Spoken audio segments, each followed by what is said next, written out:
Hello and welcome to this Health, Wellbeing and Equity Team session for governors on a guide to staff wellbeing. The aims of our session that you can see here are to understand where the governing body fits into supporting staff wellbeing. It's really to give you an idea of what your role is, to understand the benefits of adopting a policy for staff wellbeing, to begin to develop a tiered approach to staff wellbeing. We'll explain that a little bit later, and to further develop your knowledge and understanding of the national and regional context regarding wellbeing. So quite a few things to get through, but we hope you enjoyed the session. My name is Jane Crawley-Adams and I'm joined today by my colleague. Hi, my name's Kate Phillips. And if you'd like to pause the video now and use the QR code or click on the screen, you'll be able to fill out the attendance record. So as a reminder, just pause the recording to take a couple of minutes to do that now. Thank you. So let's begin with thinking about what your role is as governor with regard to staff wellbeing. We thought we'd start the session off by giving you some prompt questions to get you thinking as we work through the session. So you may or may not be aware of the statutory document, which is a whole school approach to emotional and mental wellbeing. We'd like you to think a little bit around some of these questions now, which link into that document. So do you have a staff wellbeing policy? And if so, when was it updated? Do you have a governor staff wellbeing champion? So is someone on the governing body linked to staff around wellbeing? Are you aware of the whole school approach framework from Welsh Government? And how do you support the wellbeing of your head teacher? And then thinking about communicating to staff about wellbeing.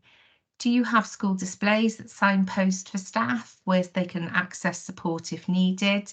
And does the school have clear lines of communication for staff who would like to share concerns about wellbeing? So quite a few quite meaty questions there, which we want you to think about as we work through the session. Because if you answer no to any of those questions, this could be something for you then to think about discussing with your governing body.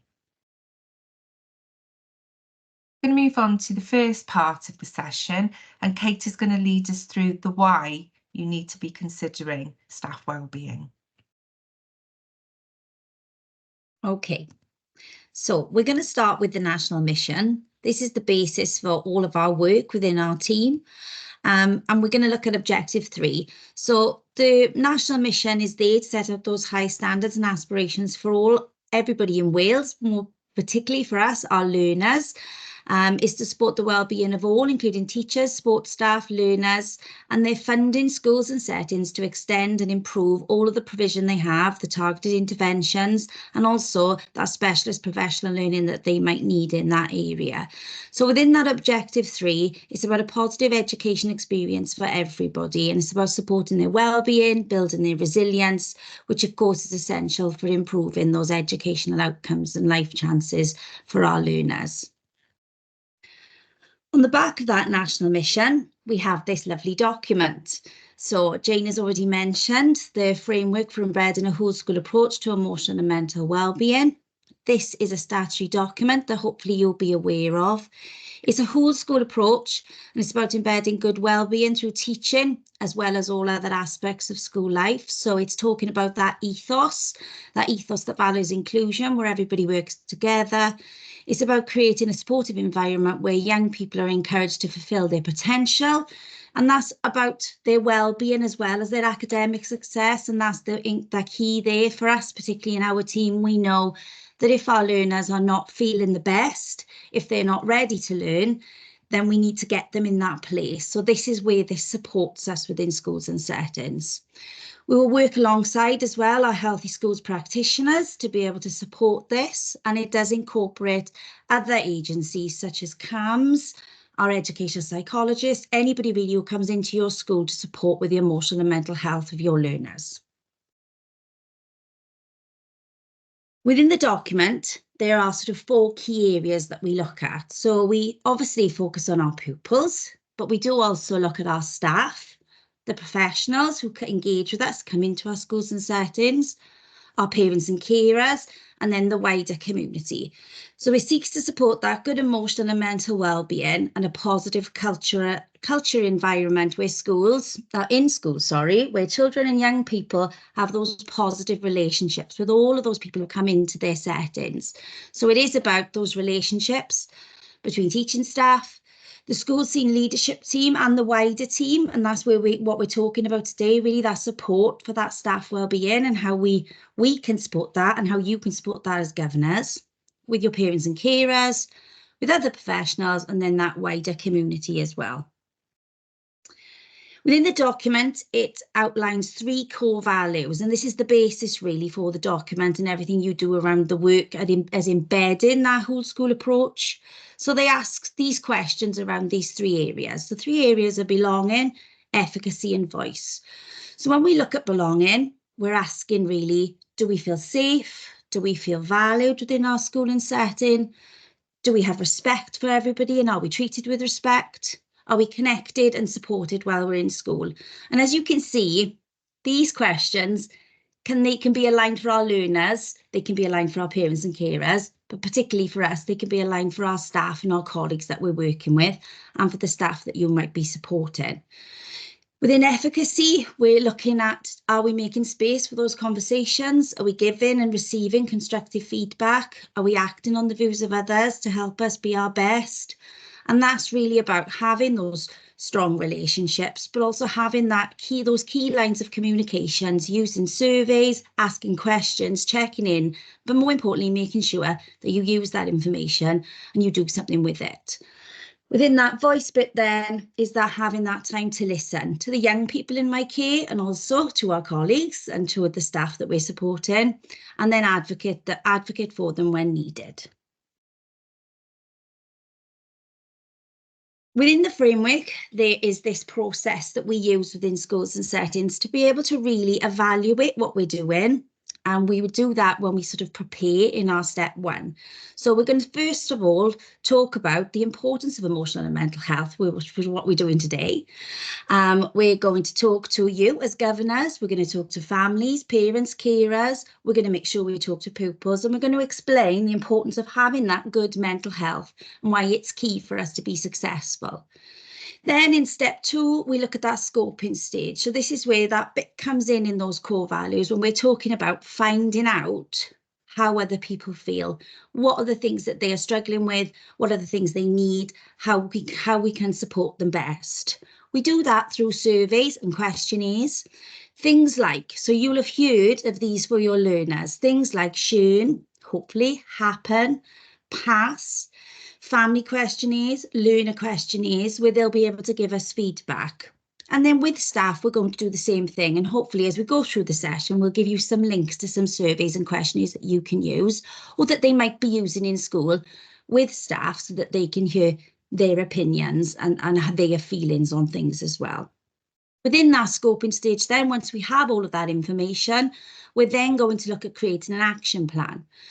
So when we talk about our whole school approach and that statutory document and that ethos and that feeling of support that we have within our school, we can't not talk about our health and wellbeing AOLE as well, because they come together and they are hand in hand.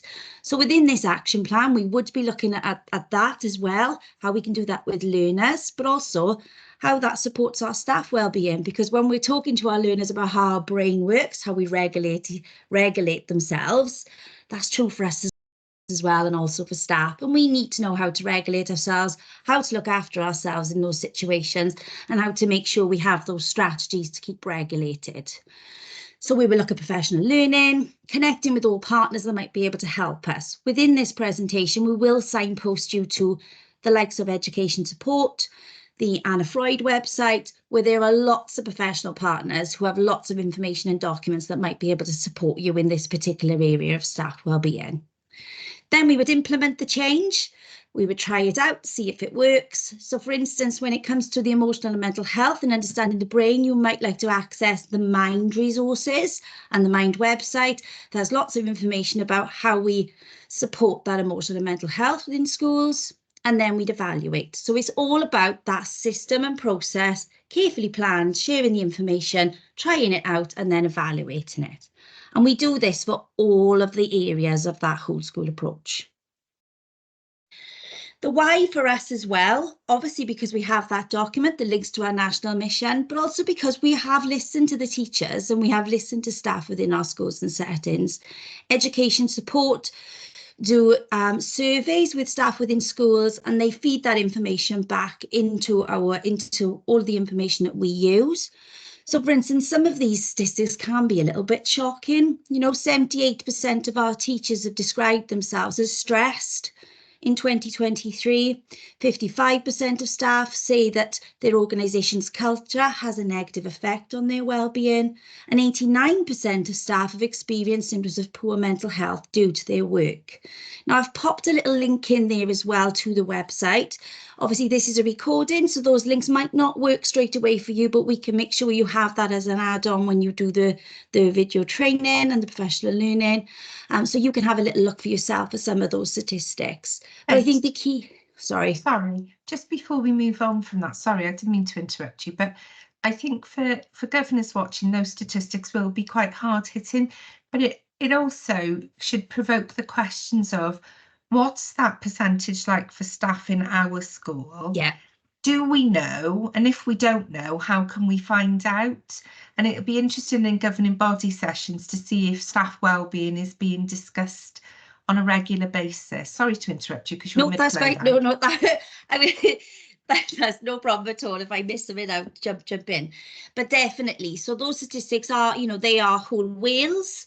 But for you to make sure that you are drilling down, you would need to do those processes within your own schooling setting using surveys and things that we might suggest across the professional learning. And we have here another current statistic on staff wellbeing. I'll just read it out for you, and the link is on there of where it's come from. So it's come from the Neil Collins Governance and Management Staff Wellbeing, and it's March 2022, so quite relevant. But the pressure on leadership teams and school staff have been immense in the last 2 years. They've received scant recognition, support or acknowledgement. I fear that there will be many people leaving the profession and know of many who already have. On the issue of workload, a worrying 70% said that they are concerned about the workload of their head teacher or the CEO, and 75% reported being concerned about the workload of all staff. And we will talk about workload a little bit later on. And obviously, as Jane has just mentioned, this is personal to your own school. So it's those questions that you need to ask of the staff within your school and setting to work out whether that's manageable for them, and how you embed that into the policies that you are supporting and that you were talking about.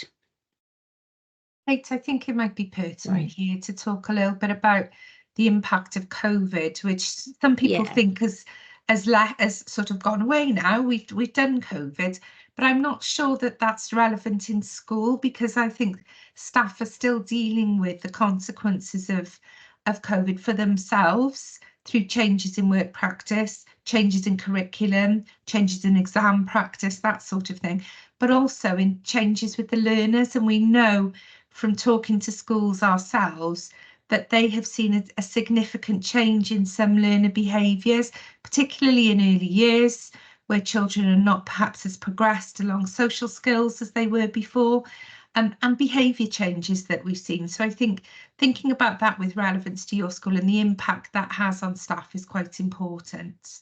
Yes, definitely. We do have a tendency to kind of say, oh, well, the pandemic is gone now, but actually we're still feeling those ripples coming through with our learners and with staff as well. And we're hoping, and I hope that's actually, around that time we had lots of support within wellbeing. There were lots more conversations around people's emotional and mental health, and that people did start to think about the strategies that worked for them.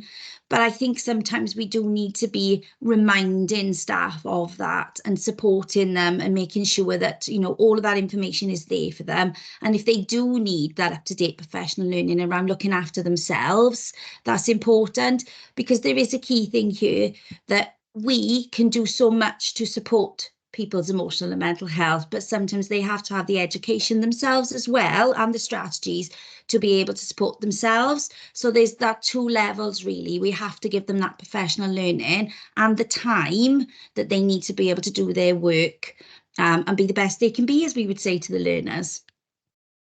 Okay. So the part 2, the who.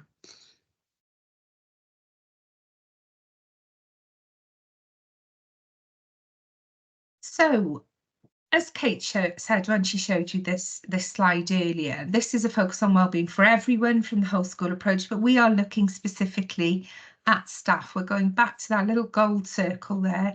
And we're looking at the relationships between teaching staff, between staff and children, staff and parents, but also those internal leadership team and wider school staff roles. So let's break this down a little bit further and think about whether your school has a vision for wellbeing and what that might look like. What's your school's definition of wellbeing? Because it's important that you have one. And as a governor, you're really vital to this. And to break this down, how people feel refers to emotions such as happiness or anxiety, could be frustration or anger, could be joy, lots of different things, but how people function refers to things such as their sense of competence, of their sense of being connected to those around them. And that's really important. It's how people evaluate their life as a whole, and it captures their satisfaction with their lives or how they rate their lives in comparison with the best life possible. And it's really important to think about this as governors when you think about how you define well-being in your school and whether you have gone forward and created a vision for what well-being could look like for all stakeholders in the school. And that will be obviously your learners, your staff, your families, your communities, and also you as governors. It's really important to think about that part too. Kate, did you want to add anything in there? No, I think that's perfect. It's just vital that you as a governor are involved in this process, and hopefully everybody will have a voice within the process, and that's the key thing. So moving on, it's quite important to think about having your role in terms of leadership. You sit alongside the senior leadership team of the school as leaders, effectively. And what's your role in this in terms of looking at well-being? So the school needs to take a holistic approach to supporting good mental health. And that means it's seen as everybody's business, including yours as governors. The school should support every member of staff, including non-teaching staff, to work with learners in a nurturing way, treating learners with respect, treating each other with respect and nurturing each other also. And thinking about whether the school has in place appropriate policies or practices that actively promote and enhance wellbeing, such as ensuring appropriate levels of homework for learners, but also looking at that work-life balance and workload issues for staff. The school's behavioural and other policies should contain positive messaging about the importance of learner and adult wellbeing. All aspects of the school day contribute to the sense of good wellbeing, from the arrival through lessons and through play and break times to the departure. And that should be part and parcel of a school's vision, really, to ensure that's there for learners, obviously, but not to forget the staff and not to forget the non-teaching staff. And when we're talking about staff, we're talking about everybody, from your receptionist, your cleaners, your dinner ladies, your site managers, teaching assistants and your teachers. And thinking about where feedback fits into this, because it's a case of doing things with people, not doing things to people. And it's always good to know what your stakeholders think. So using surveys, using questionnaires, using sit downs and discussion groups with learners, but importantly staff also. And make sure that you encourage learners to work in partnership, but staff to work in partnership as well. Moving forward to being seen as collaborative, and parents and carers should be seen as equal partners and encouraged to take part in the school community alongside staff So it's easier for them to understand what is being taught in the classroom, and they can transfer that to the home environment and perhaps reinforce and building on what schools do well. And that's really important when thinking about wellbeing, because we know a lot of our children become unregulated or dysregulated during the day. Behaviours change. They need to feel that school is a safe environment for them, that they have trusted adults to talk to, and that wellbeing is a priority. And in the same way, our staff need to feel that their well-being is being considered and that they too have trusted adults that they can talk to. So that's really important to be thinking about. We wanted to share with you an idea around compassionate leadership. This is something that is used quite frequently in many schools, with compassion being defined as a willingness and a desire to be kind to others. We want to encourage our leaders in schools to be compassionate. It means being thoughtful and aware of what others' lives and experiences are like. And we're very, very good at doing this for our learners, but perhaps not so good at doing this for our staff. It's the opposite of indifference, and it is one of the essential qualities that determines, quite frankly, whether one is a decent human being, really. It's related to the qualities of sympathy and empathy, and at its root, it describes a deeper sense of understanding. In fact, the word's origin means to suffer with, so it gives you that idea of understanding that sometimes people can really empathise with the situations others find themselves in. And it means seeing people as separate entities and seeing them as part of you, if you can relate to them, and understand what they're experiencing at a deep level. So compassion is an important part of being a mindful leader. And as governors, I'm sure you want to remember that your team has life outside of work. Some may be going through difficulties or caring for families. And that's a really, really important part of it. And thinking about praise and how often as a school you go through that cycle of appraisal and making sure that recognition plays a really big part in what you do, because that allows people to feel part of a team. And for leaders to be compassionate, it's useful to remember that quite often the team will depend on them for guidance. And by giving regular praise, it allows team members to really rise up to any challenges.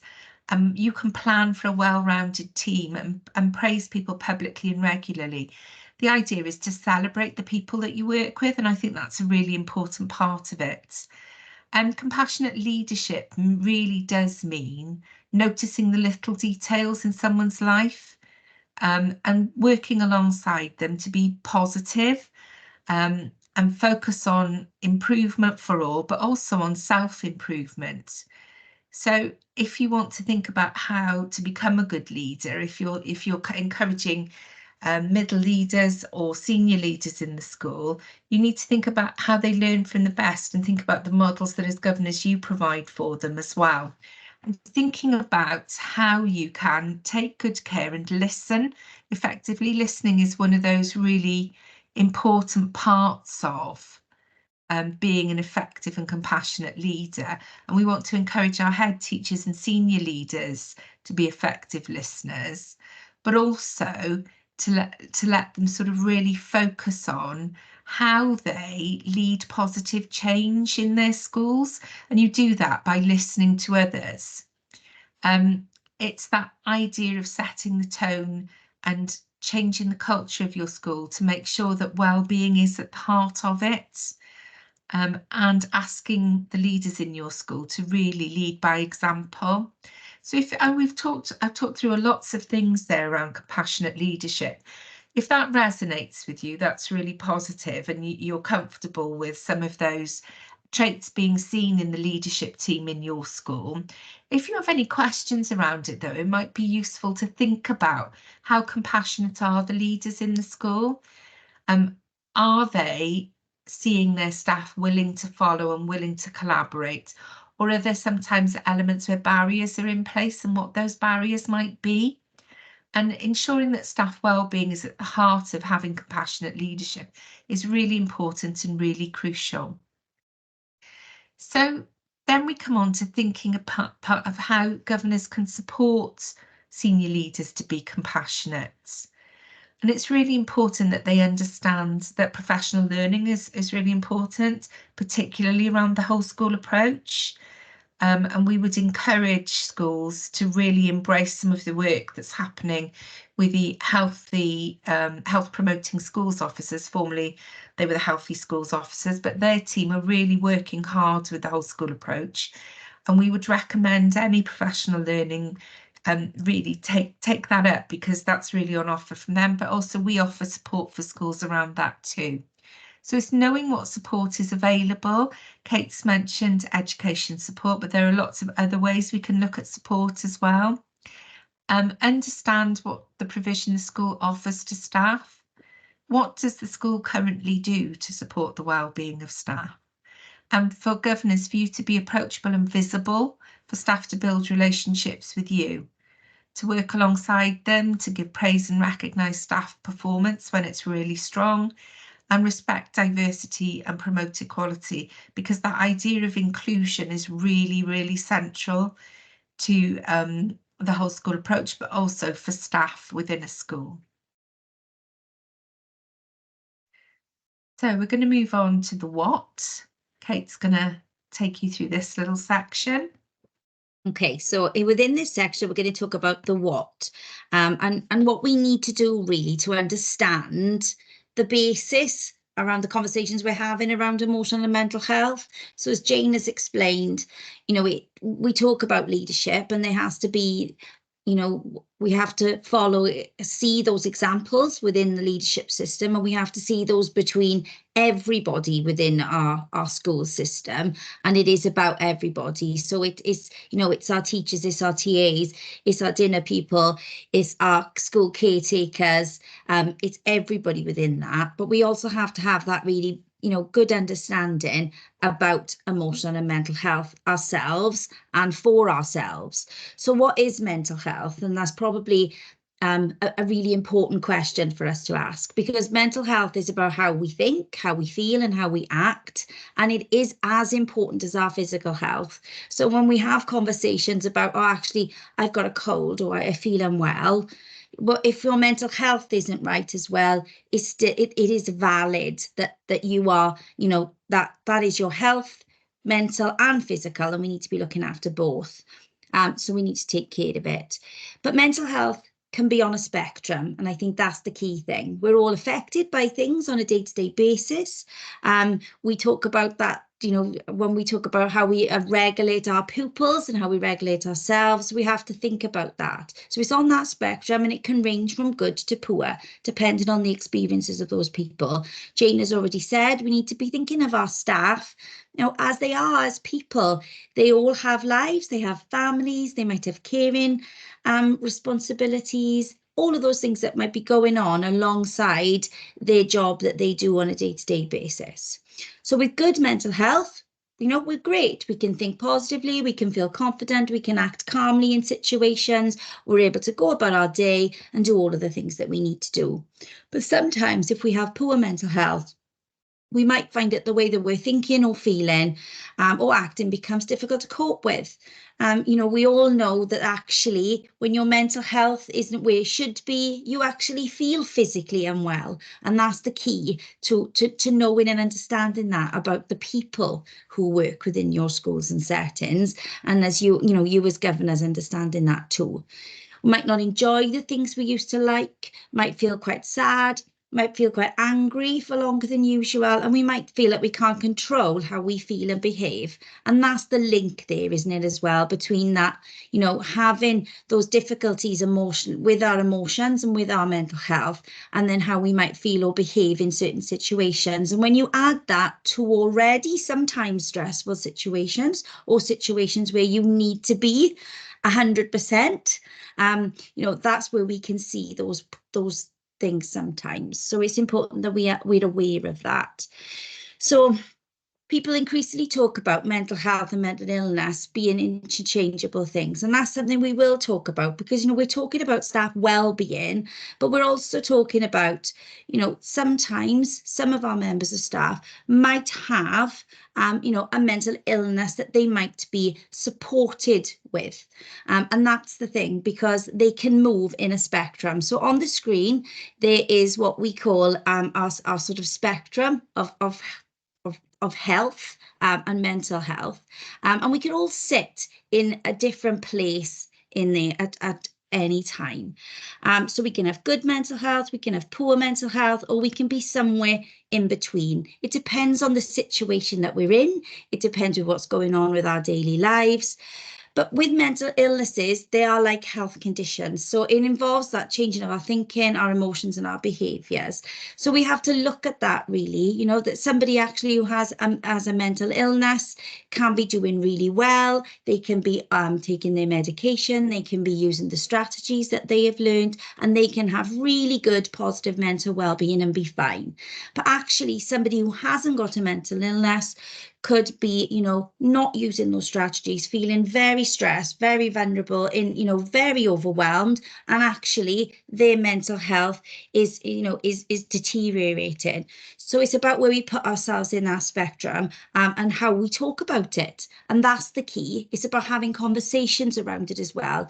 There still is a huge stigma around mental illness and those types of things. And we need to really stop and banish that. We can only do that by normalizing and having conversations around mental health, mental illness, how we cope with these things, whether you are taking medication for a mental illness, whether you are using coping strategies, how you manage, how you feel on a day-to-day basis.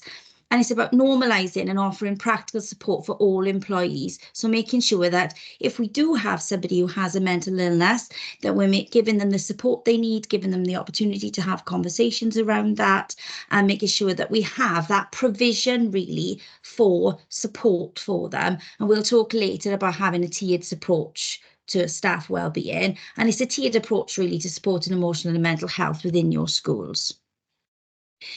So as Jane said, it is about understanding the person. We have all of these things that can be going on a day-to-day basis with everybody, with ourselves, with our colleague, with the person that we're sitting in the staff room having a cup of tea with, who might not necessarily want to share their feelings, but you've got workload, you might have people who suffer with anxiety, there could be people with stress, sometimes depression, burnout, they might have issues with their finances that they're worried about. We talk about grief and bereavement and how that affects people, and everybody is affected differently by that. So we have to make sure that we're having those conversations and we're putting that support in, and we're having that empathy, as Jane said, and being compassionate.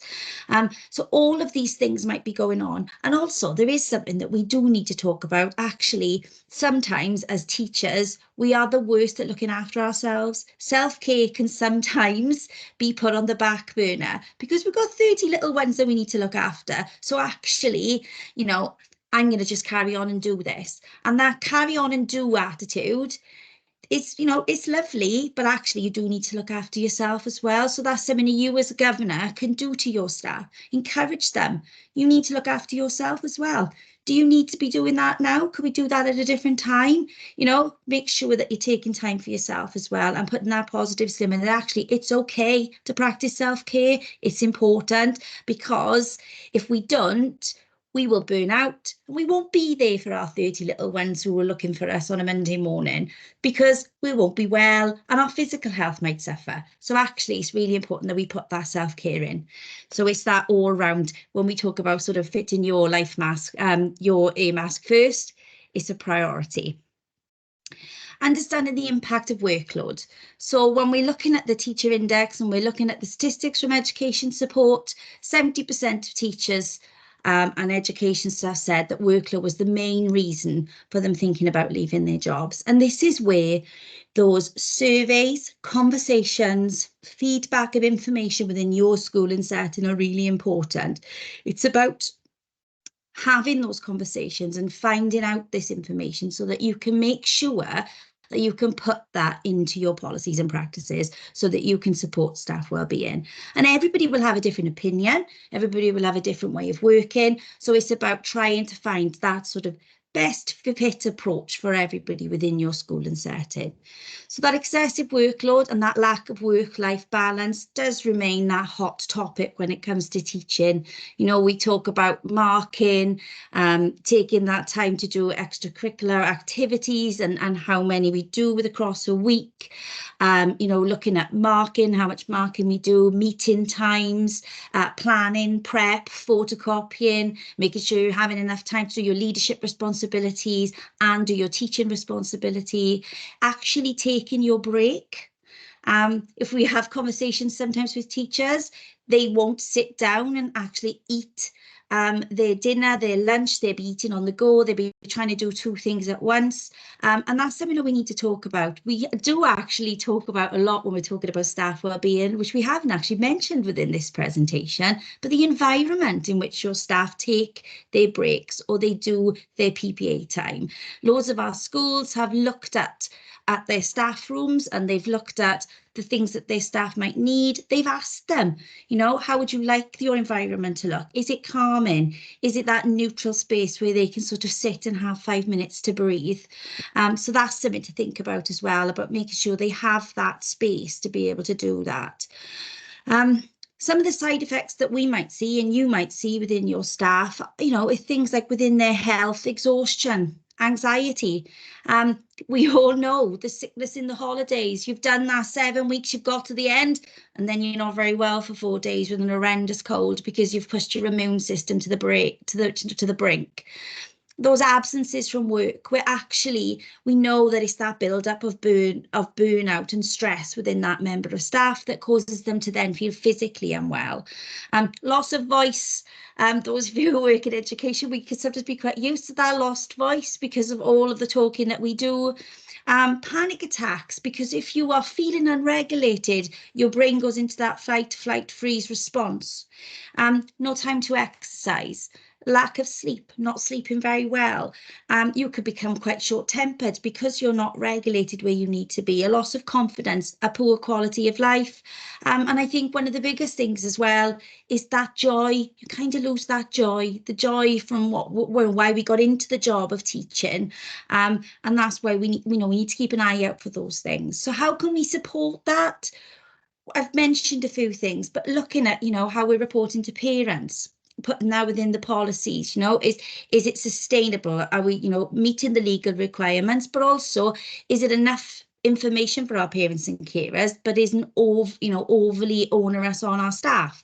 Marking policies, meeting times. When are we scheduling meeting times? When are we doing professional learning? One of the big key things, are we giving staff their time for professional learning so they can sit and actually engage in that professional learning? If you look at the 5 ways to wellbeing, learning is one of the 5 ways to wellbeing. Our staff need that opportunity to be able to learn in order to feed back, and that it adds to their wellbeing.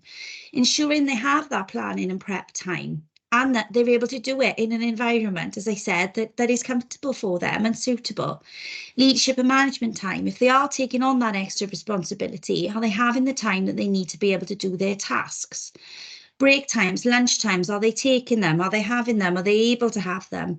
And also one of the key things that supports staff mental health and wellbeing is being able to plan ahead and knowing when things are coming. So having that planned yearly calendar of events so that teachers know what's coming and they can prep it. All teachers love a to-do list and they know what's coming and they can tick it off. So that's a really good sort of hint and tip, something that you can think about when you were talking to staff within the school. As a governor, is that sitting within your policies? So understanding burnout and stress, I've linked this is one of the leaflets from Support for Education Support, and I wanted to put this in just so that you had some resources that you could link and guide staff to. If you ever have a conversation with them and you feel like they might need something, then these are really simple, straightforward leaflets that you can send them to.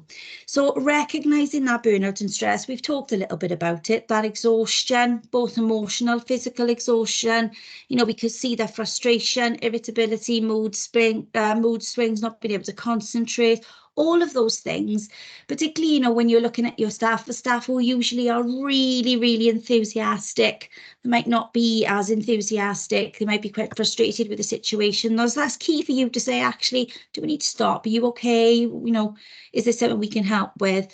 That detachment for the job, as we would say it, you know, being quite cynical and pessimistic towards things that they normally wouldn't necessarily be that way towards. And then there's that reduced performance. So, you know, they're developing maybe that negative feelings, lack of productivity or poor performance around things because they're not regulated and they're not 100% in the game, as we would kind of say it. So there's a nice little leaflet there. So it's about being aware of your emotions, taking charge of your own well-being. As I said further back, you know, it's not about us giving lots of things. It's about supporting people with those strategies, supporting people to take that self-care as well. Accepting, sometimes you have to say no. There's lots of research and talk around there at the moment about those boundaries, you know, and having those boundaries, digital boundaries in particular, making sure that you're not answering emails at 10 o'clock in the night and hopefully not sending emails at 10 o'clock in the night unless you've got them on delayed send. You know, taking those mental health days, making sure that they have the opportunity and that they don't feel guilty for taking those days because it's important, and then getting that support when needed. So we've got some slides here now really about having that effective support from the governing body, which is really the specific thing for you as your role. But I hopefully, as you can see across the presentation, that, you know, everything we're talking about is about just us being nice, compassionate, empathetic human beings and supporting each other through anything that we possibly can, really. But within your role as a governor, you know, making sure that relevant policies and processes are in place to facilitate that healthy work-life balance. And when we talk about things that you can do, having that tiered approach to provision, what are the things that are available to everybody, what might be for those people who need a little bit more support, and then actually, are there specific people we can call on if they need, you know, extra help? But it is thinking as well around that workload issue and how we look at that within schools. Making sure the school adheres to the working time limit set, doesn't make unreasonable demands of the staff's time, including the head teacher's time, because we do have to think about the head teacher as well. You'll be having lots of conversations with them and supporting their well-being. And there are links within the education support website to sort of direct links for head teachers and support that they can have as well, such as reflective space counselling and things like that that they might, you know, want to take up on. The governing body supports you and your teachers to achieve a satisfactory work-life balance. So as we've said, you know, it's good practice for you to be encouraging your staff to have that work-life balance. And the governing body provides appropriate challenge and support to you, including asking probing questions, setting targets for improvement, and feedback shows that where there are issues with staff wellbeing, they're working together with the SLT on the school vision to make sure they support that. You know, if there are questions around staff wellbeing, you know, we need to address them. We need to have those open, frank, honest conversations about it. How can we support? How can we change? What can we do better? Because actually it takes a lot for somebody to be able to speak up sometimes and say, you know, I'm not 100% au fait with that. So let's make sure we really take note of those opinions and value it. So part 4 now is the how.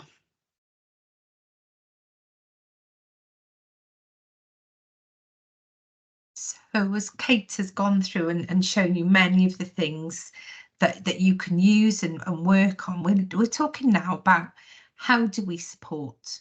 What is it that we do? And that graphic on there is a really, really strong graphic on ways schools can improve teacher and staff well-being. Just look at some of those highlighted things, minimise marking. Kate has talked about some of this already. Protect planning, prep and assessment time, looking at the behaviour policy, looking at school council. And these have come from suggestions from teachers. This is one school's way of looking at it. And how have they done that? They've scoped And Kate talked earlier about the process that you go through where you speak and you talk to staff, and a school maybe puts that staff questionnaire and has some staff discussion groups around those ideas of what is impacting on staff well-being. And then we think about how we show understanding and empathy, and we think about our trusted relationships, our tiered support, and understanding stress and how to reduce it. And that's really important to be thinking about. Kate, did you want to come in on anything there? I just think there's so many lovely things on that poster to think about. We haven't actually put the 5 ways to well-being in here because it's quite something that we talk about a lot. You can access it on the NHS website, but lots of these things fit in with the 5 ways to well-being. So your professional learning, you know, all of those things fit in. But I think that what I wanted to point out was the ditched forced fun and mandatory well-being activities. We haven't spoken about that, and there will be those things within your schools and setting that some people will feel are forced fun. An example, actually within the school that I was, we had Pilates on a Monday after school, free for staff. Some staff absolutely fantastic, loved that session. It was amazing. It wasn't forced fun, we were there for it. It was nice to be able to stop do activities. Other members of staff, it was forced fun, they'd rather not, they didn't want to stay. And we can't make those things mandatory, but it's about having an offer that suits all of your staff members, and I think that's key. And that's where you get that offer, by scoping and having surveys and asking them what it is they want. So I just wanted to point that one out, that please, no forced fun. You know, everybody gets to do something that is good for their own well-being, because we're not all the same. I think that's really important, because sometimes organisations put forward these great days and half the staff really don't want to do it. So yeah, that's where your scoping and your understanding of your staff and your knowledge of your staff and the relationships that schools have with their staff are really important. We're just going to go back and just remind you of the whole school approach here, because that summarises really what we just said, is having an awareness of what people are comfortable with, of what their needs are, scoping that out, discussing with staff. And you have to be prepared, I think, as leaders, to hear some things that you don't really want to hear. Things that you might think are really great ideas and nobody else does. But that's all part of building that trusted relationship that allows you to effectively action plan and then implement. And then that final bit, that evaluation of where you are with your staff, it shouldn't just be a one-off activity. It's an ongoing process. It's a cycle that you need to work through, because staff come and go from schools and the makeup of your staff changes sometimes on quite a regular basis. So it is important to develop this process on a regular basis. Kate, was there anything else there that you wanted to say? No, I just think it's really it's just key to go back to that, I think, because it is constantly, as you said, it's constantly about evaluating it. You know, I mean, it's also, you know, we talk about the pandemic, that was a real change of situation for people. We had to relook at lots of our policies, lots of our practices, and what we were doing around staff well-being. You know, as a whole, everybody was affected by it in some way, but be it differently. There's a really lovely saying, isn't there, about you know, being different boats in the storm, and everybody has a different boat. And I think it's important that we remember that. So we have to go back and we have to reevaluate it all the time. And that's why the whole school approach document is a brilliant document for you to read and reference, because it has all of those key things in it, but has this plan which will keep you thinking and reinventing, so that you've always got that on the boil, really. Lovely, thanks, Kate. And just thinking about how you can scope staff voice, education support provides some fantastic questionnaires that you can look at. And there are some really, really positive points in there when you're thinking about how teachers, school and college staff are feeling, what drives good and poor mental health, what support teachers and staff in schools feel they need, how they're feeling equipped to support the mental health of children. That's a really big issue. And many of our staff do feel that they're not fully equipped to do that. And once they start to feel that, that can impact on their own mental health. So again, it's thinking about what's the appropriate professional learning that staff might need, and providing that professional learning. And then any further support that they might need for their own mental health and well-being. So very basic starter questions there, but schools often take these and adapt them and devise their own staff questionnaires, making them anonymous.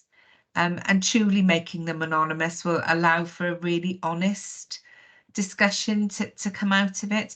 And again, being prepared to read and see things perhaps that you're not comfortable with. But that's part and parcel of developing a trusting relationship, which is really important. Again, education support have given an audit toolkit, which is really, really useful, particularly when you look at those figures there of 53% of educational professionals do not receive sufficient guidance about mental health and well-being at work. And 41% of Welsh teachers, so that's teachers in Wales, not teachers of Welsh, are considering leaving the profession. Those figures should alarm us because they are quite alarming. So you've got a link there to help you to provide an audit toolkit for you to look at supporting teachers and school staff with their mental health and well-being.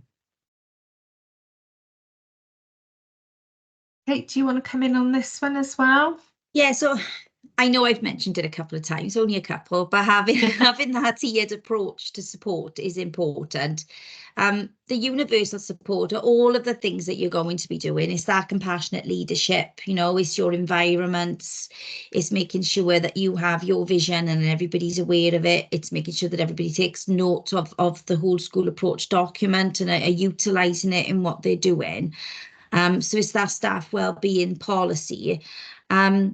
It's making sure everybody has access to be able to have their voice heard. So there's those feedback boxes. This is just an example. In some schools and settings, there might be sort of an opportunity that if staff, for instance, do so many extracurricular clubs over a certain length of time, they might have some time back so that they can use that to maybe go and pick their child up from school or run an errand. So there's that kind of flexibility as well. And those are lovely things that actually, they do mean a lot in the grand scheme of things. And having to be able to have those conversations, with leadership around, actually, I need to be a bit flexible here, because this is really important to me. So some of our schools as well, they might look at things like regular opportunities for staff to get together and have conversations that are not necessarily around specific work topics. So we used to have conversations around sort of, monthly breakfast drop-ins where they would all come in like, a little bit earlier, maybe 10 minutes earlier, or maybe the head teacher would cover with a whole school assembly so staff could get together, have a cup of tea and a croissant or a cake. It's just about feeling valued as a member of staff, and lots of schools do that differently. But within your tiered approach, you'd have all of those things written down then, so that you can, them, and you as the governor would know them, and school staff would be able to know them as well, and you could share that with anybody who came to the school. I think the key thing is relationships, having the opportunities to have conversations and drop-ins, having that culture of, no blame, and understanding the stigma around mental health, understanding mental health, being able to have, know when somebody is feeling stressed and say, you know what, do you want to go and have a little cup of tea in 2 minutes? And then we'll come back and we return to that conversation, when you're feeling a little bit more, ready to have that conversation. It's about having that compassion, isn't it? And how you'd like to be treated yourself. And then within that targeted section, it might be more around those conversations around supervision, coaching and mentoring support, reflective space, counselling, all of those types of things that you might be. But it might be additional wellbeing events for certain members of staff if they'd like to join in. having those check-in meetings, if you're using that peer-to-peer support model, and also that specific training around mental health. So for instance, if you have those open and honest conversations and there's something particularly that all staff would like to know about within your school and setting, then making sure they have that. This example is from Anna Freud. We do have some examples from across the region, that might be more specific to your school, and it is about it being personalised to your school. You can't necessarily copy this because it has to be the provision that you have. But then it's having that specialist support then, and knowing, if there is crisis, who can you go to, referring people to, other occupational health. It says education support partnership on there. And yes, they do some specialist support, but I would say they also sit in your universal support as well, because they've got some really lovely resources on there. So yeah, I don't know whether you want to add anything, Jane, that I might have missed.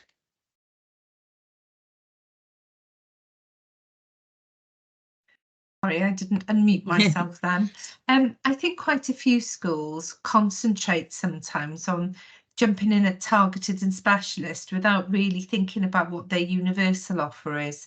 So it's things about having maybe a staff mental health lead or champion who is responsible for coordinating that staff approach, but making sure it stays quite heavily on the agenda as well, and that it's a topic that staff are encouraged to talk about. We go back to that idea of stigma. Sometimes it's something that people don't feel comfortable with, but the culture of the school should allow people to make those, topics much more comfortable to be spoken about. So yeah, but I think you covered everything really fully there. So we're going to move on just to give you a few slides now with some ideas for you as a governing body to consider. So it's around staff surveys. You can work with your SLT to shape the questions, to identify strategic priorities, and then look for the success in new strategies that are being put in place. One of the things that's really important to look at is staff absence rates.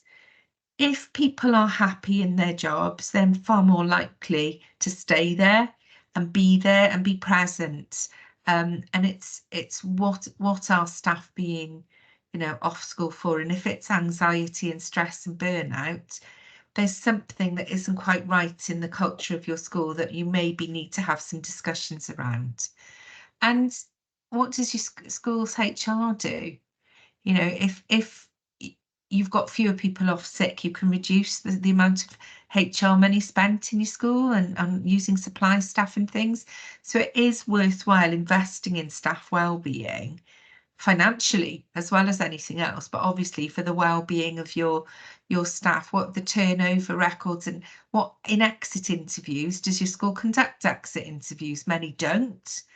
I went to school that did, I worked in a school that did, and it was really important to share the good and the bad so that schools can have a reflection on this, on how they look after their own staff.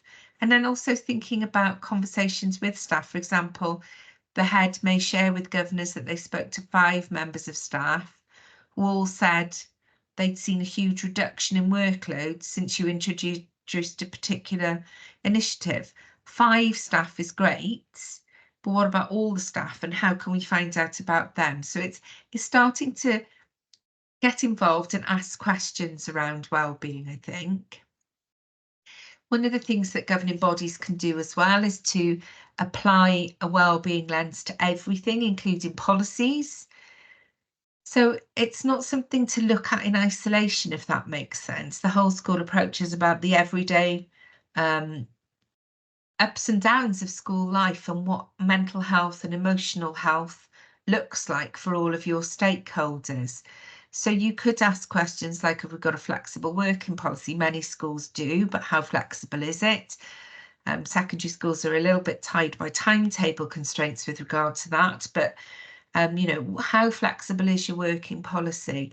Do you have a staff wellbeing policy? Does it include a section on work-life balance so that it's shared and understood and communicated with everybody? Do you have health and safety policy and risk assessments that take workload and well-being into account? And then when thinking about other policies, and we come back to the marking policy and the behaviour policy, because those are the two biggies that affect staff workload. How is well-being reflected in this policy? And how does this impact on the well-being of our staff? Just some questions to start thinking about. And finally, and this is a delicate one really, I think, but it is important to think about your role in the governing body and any reviews that you take do that involve practice with staff workload. So is it appointing a subcommittee to oversee staff health and wellbeing, or making sure the governing body and committee meetings don't run too late into the evening? You need to be aware of other events in the school calendar when scheduling meetings, and work alongside the senior leaders in the school so that we're not making unnecessary requests for information or reports from the head or the staff.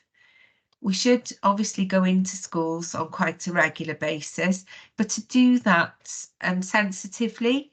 I am chair of governors as well, and I know Kate is a governor, and we constantly remind our own governing bodies it's nice to come into school, but sometimes think about the added pressure that you might put on by being a visitor in a classroom or by being a visitor in some event that a member of staff is running. And just double check with them and wait for the invites to come really as well. Sometimes that's really useful. So just thinking about our own role there as governors. Okay, we're on to the final session now, and we're going to think a little bit about resources and further ideas. Okay, so we probably have mentioned a few of these things as we've gone along, and there is a lot. And as I said, it is about having that provision and a kind of a menu of things. But there are some things that you can do as a governor, or some ideas for you. So things for you to consider, really. We have said about, making well-being explicit and important, but make sure well-being is at the start of every meeting. Just check in with each other. And that's the same with staff when you're going in. Like, for instance, like Jane just said, I know when I go into schools sometimes to go in and we do class meets termly. And it's that added pressure that our teachers sometimes feel. So going in and checking in on them, before, making sure that, it's suitable for you to be in the class at that time as well. You can create a team stress and well-being plan. So this is something that we share with colleagues and staff, but it can also be done as a governor as well. I'll share a little bit more detail than the next slide. Coffee and catch-up sessions.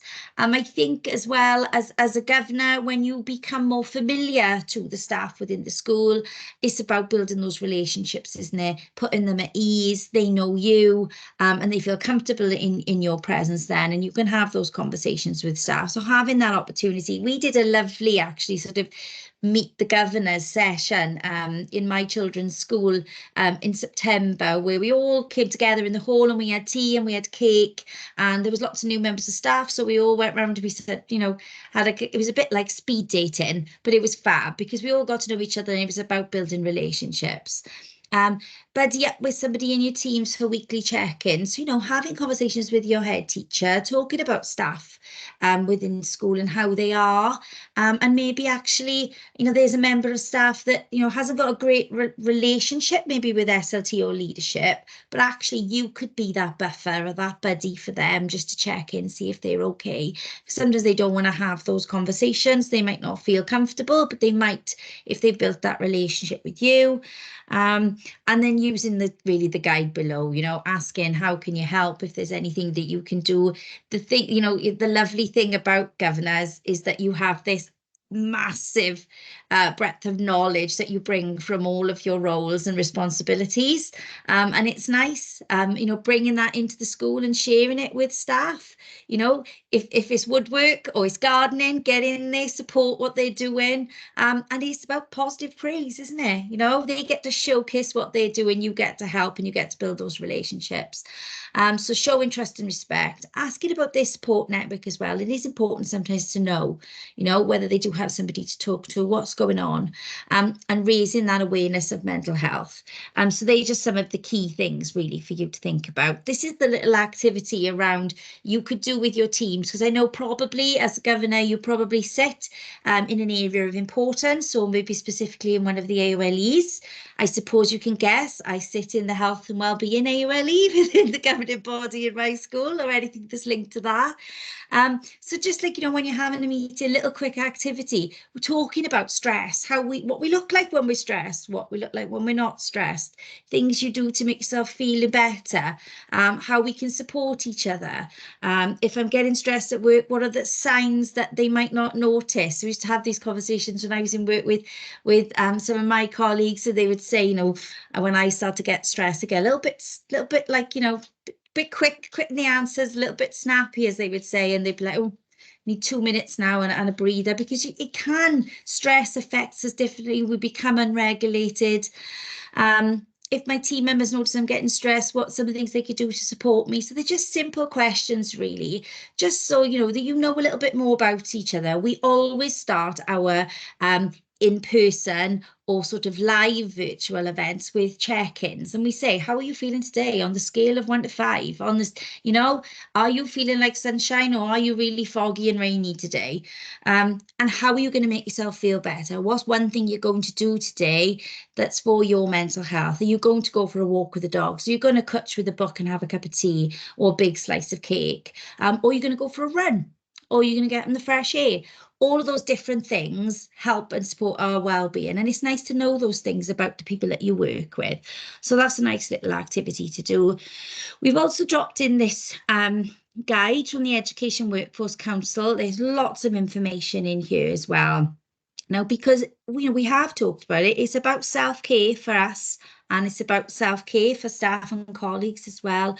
So it talks about those key things, about looking after yourself, having a good night's sleep, eating well, communicating, taking a break, building those relationships, not being afraid to ask for help. And we only get to that point where staff are not afraid to ask for help if we have good relationships with them. So this is a nice guide for you to share, for you to look at yourself, share with head teacher, SLT, or share with all staff, so that they have that information around, that good practice around mental health and well-being. And then we thought we'd pop this in as well. This is a looking after yourself document that you could share from Anna Freud. We have talked about it. It's not as simple as taking a bath. It is about all of these things together, connecting that whole school approach, the relationships, the understanding of emotional and mental health, the ethos and culture of openness, so that staff can have those conversations, and the provision that you put in place. So it then hopefully will allow us to have greater capacity to manage the day-to-day stresses, increased resilience in dealing with things that can be quite stressful, having the confidence and the knowledge, and sometimes the safety blanket to be able to know that they can ask somebody for help if they need to. And hopefully we can reduce those symptoms of mental health, which would then, as we say, is equally important as our physical health. So there's a nice little plan there that you can use as well. And we haven't really talked that much about that sort of use of digital technology as well, but that is something to look at as well, how we're communicating with staff, when we're sort of sharing emails and those types of things, how contactable people are. We live in an age where everybody is incredibly contactable, but we do need to be able to switch off, and to have that work-life balance as well. And then we're just going to leave you really with some commitments to act, for you to take forward, and hopefully, if you do have any questions, we will share our contacts at the end as well, so that you can email us and ask. But just make some time to discuss well-being with the rest of the governing body, to ensure that you have that shared understanding of staff well-being, having some open, frank conversations about emotional and mental health, reducing that stigma, maybe share a questionnaire or speak to staff, Think about that tiered approach to staff wellbeing. Ask, have they got that tiered approach in school? Look at those policies, and if you can, and then just have a little bit of a think really about sort of the one thing that you might take forward and what you plan to focus on.